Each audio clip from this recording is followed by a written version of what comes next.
Homemade kikiam naman nga ang aking sinubukan for this video para sa merienda ng aming pamilya. Pagkatapos nag-crochet naman ako ng drawstring pouch keychain. Hindi lang siya keychain kundi cents coin purse din. Hi friends, we learning I love you. Magandang araw, kami nga lang ni Via ngayon dahil namalengke yung kanyang tatay. Naisip ko ngang gumawa ng kikiam para pang merienda namin bago dumating yung kanyang tatay. Kaya bumili muna kami ni Via dito sa convenience store na malapit sa amin ng mga kailangan naming ingredients. 4 items nga lang yung kailangan namin pero si Via kumuha pa talaga ng basket. Pagka uwi nga namin, nag-start muna kami sa paglinis ng mga lalagyan na kailangan namin. Napanood din lang nga namin ito sa isang vlog kaya ngayon nga isusubukan na rin namin para matikman na rin namin kung ano talaga yung lasa. Pagkatapos nga namin madurog yung sardines, nilagyan namin ito ng 1/2 cup all-purpose flour. At dinagdagan ng cornstarch, garlic powder, at dahil walang chicken powder, kaya half chicken cube na lang ang nilagay ko. Nilagyan ng paminta at asin pampalasa at baking powder. Tansya-tansya na lang ang ginawa ko dito mga friends. Pagkatapos ay prines lang namin ito ng prines para ma-mix lahat ng ingredients. Pagkatapos ni-rest ko muna siya habang patutulugin ko muna si Via. 30 minutes din nga bago nakatulog si Via kaya pagkatapos niyan binalikan ko na rin itong aking ni-rest na dough. At ngayon hahati-hatiin ko na nga ito sa maliliit na peraso at huhulmahin nga na parang kikiam.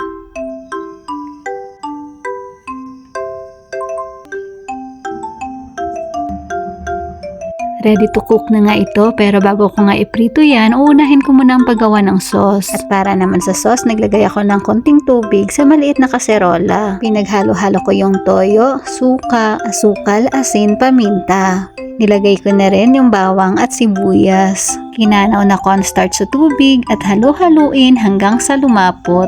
Sakto nga lang pagkaluto ko ng sauce ay dumating na rin ang aking asawa galing sa palengke. At ngayon ipiprito na rin natin ang ating sardines kikiam. Nung mainit na nga yung mantika, nilagay ko na rin itong mga kikiam.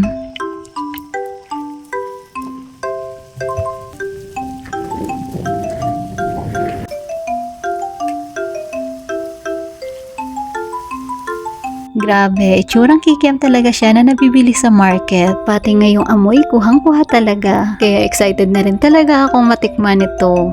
Pagkatapos sabayan pa nga itong napakalapot na sauce.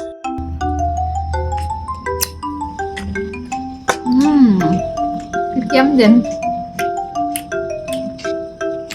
Nasang kikiam talaga.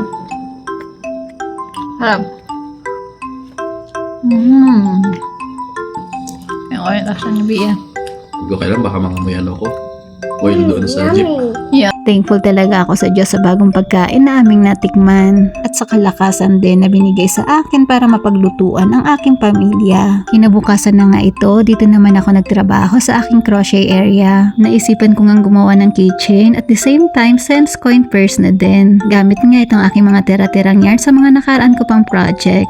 Matagal ko na nga gustong gawin ito dahil gusto ko ngang ihiwala yung aming mga cents coins dahil pwede pa rin nga itong ibayad sa mga grocery store dahil sobrang dami din nga naming ipon ng mga cents coins. Sayang naman kung hindi ko siya magamit. At para hindi nga ako mahirapan sa pagkalkal ng mga cents coins, gagawan ko na lang siya na maliit na lalagyan. Kaya tatapusin ko to agad ngayon habang si Via ay busy pa sa paglalaro. Sa point nga na to ay natapos ko na yung purse, nilalako na lang ng maigi para hindi nga agad matanggal. Ganito nga lang siya kalaki. Pagkatapos nag-chain na rin ako ng brown na yarn. Ito yung magiging tali niya at magiging lock din sa may taas. Eto na nga yung naging outcome. Pagkatapos nga ay nakagawa pa rin ako ng isa. Pagkatapos nga dinikitan ko na lang ito ng mga cute design para nga pampaganda pa sa mata. O diba, ang cute-cute nila. At ngayon, ilalagay na natin ang mga cents coins. Pagkatapos ko nga mailagay lahat, eto na yung naging outcome. Cute na cute talaga ako pagkatapos ko nga itong maidagdag sa aking lalagyan ng susi. Muli, sa Diyos ang pinakamataas na papuri at pasasalamat. Thank you for watching!